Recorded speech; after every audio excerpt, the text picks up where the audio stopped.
Hey, so today I want to talk about the topic of setting an example and why it's so powerful. Um, so, setting an example works basically in every context that you move, that you live in, whether that is your neighborhood, your professional life, with your friends, on the street, in the internet, on Twitter, you know. Um, Setting an example means acting in a way um, that is in alignment with yourself about something that you think kind of everyone should do or more people should do. Um, Simple example coming to mind is when you walk on the street and you see some litter. You can set an example by picking up that litter and putting it into the trash can. And well, if you don't do it, maybe no one will do it, right? But if you do it, people might see you and they get inspired, or not even inspired, right? They just see you and think to themselves, wow, cool, this person just cleaned the street. That's nice. Um, Even that is already, great. Or another person who doesn't even see you, but walks down the street and they might feel a little cleaner, a little more comfortable because the neighborhood got more cleaner, right? So you acted according to what is in alignment with yourself, and I think oftentimes it has a big impact. And even in the last person's example, it's an impact that you don't even know about. Um, Yeah, so I think there's this a little side comment here. I think there's a funny dynamic going on where, like, for many things that we do have an impact with, we never hear about it, and for other things, we do think that, oh, we have such a huge influence and impact, and in the end, that is not the case. So I think both cases exist, and it's kind of funny. Um, but back to the topic of setting an example. Um, yeah, so I think there are like 7 billion humans in the world, something like that. Um, and on some level, everyone is an individual, right? We have our own dreams, our own behaviors, our own desires, preferences, problems, solutions, histories, lives. Um, but also, of course, we live together with each other in cities, in neighborhoods, in countries, in the world, and we see each other behaving as well. And of course, uh, just being seen by someone else introduces so many interesting dynamics. First of all, like, I know that I act very differently if I'm alone at home, alone on the street, or, walking through a huge crowd. Um, Maybe I will be more cautious if I walk through a huge crowd. Or,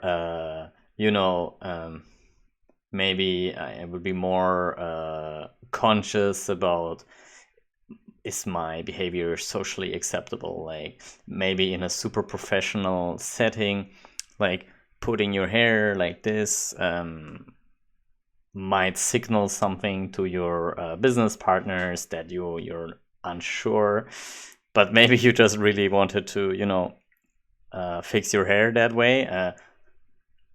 Whereas sitting on a couch at home, you just do it because, like, you just feel the need to do it right now. And so there's this dynamic where just by being around people, your behavior changes because you're seen.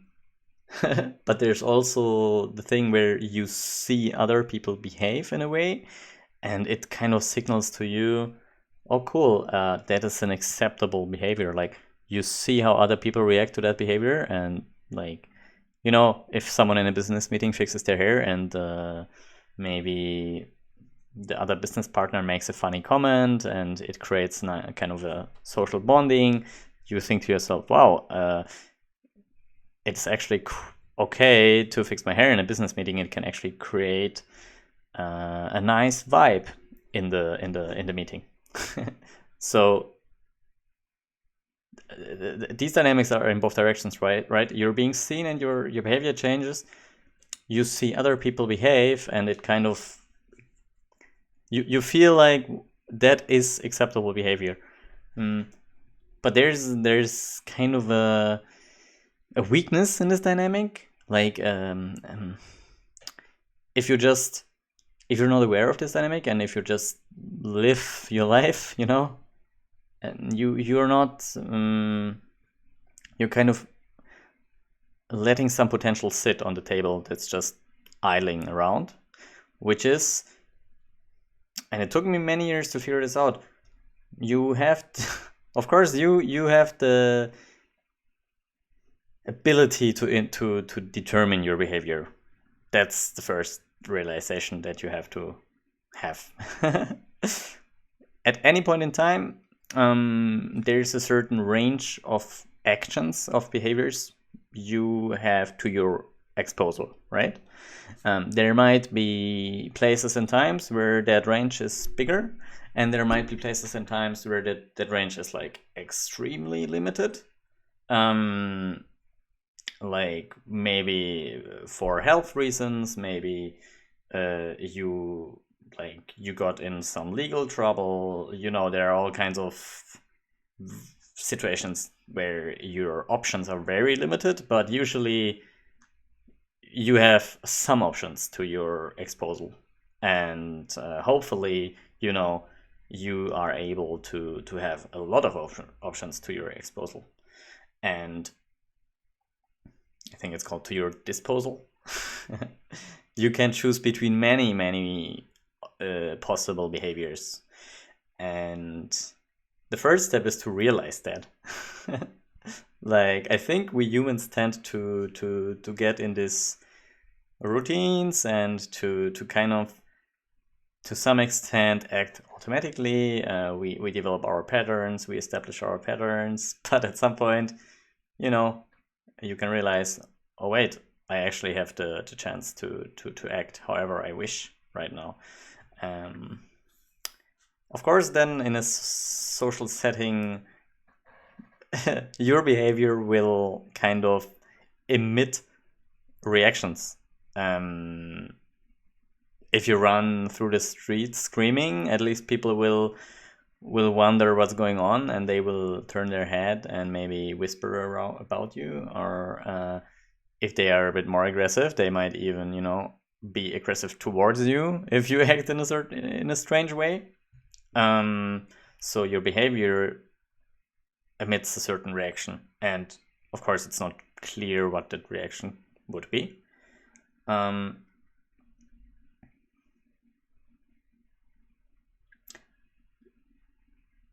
But going back to the dynamic I mentioned before, where like when people see other people in a certain setting behave in a certain way, it signals to them, okay, that's a possible behavior. So there's a chance that someone will be inspired to behave in a similar way. And to make this more concrete, let's think like in the friendship context. You're in a group of friends, and maybe let's say there are 5 in total, and you know all of them, but only 2 of them know each other, and the other 2 know each other, but neither one of those 2 groups know the other group. And maybe, you know, these are 2 of your friend circles, and the both groups are not sure, like, who am I dealing with? What is kind of acceptable in the setting? Are those people like funny, or are they serious? Do they like political conversations, or do they more like you know, making jokes and so on? So in this situation, you have the chance to kind of set the scene. You know, both of your friends will kind of subliminally or unconsciously mimic your behavior in a way. Of course, not completely, but in some ways, you can kind of unlock acceptable behavior for them by just behaving in that way. For example, if you make a lot of jokes, let's say one group is a joke group and the other group is a serious group. If you make a lot of jokes, your joke group will know, okay, it's kind of cool to make jokes, and maybe the serious group will be inspired and will join, or they will say, oh, those jokes are stupid, I'm leaving now. That's another story. But sort of everyone has that power in any social setting to just behave in a way they think is acceptable, and everyone else has the chance to chime in and say, wait, I'm not okay with you joking in this situation. This is a very serious situation, for example.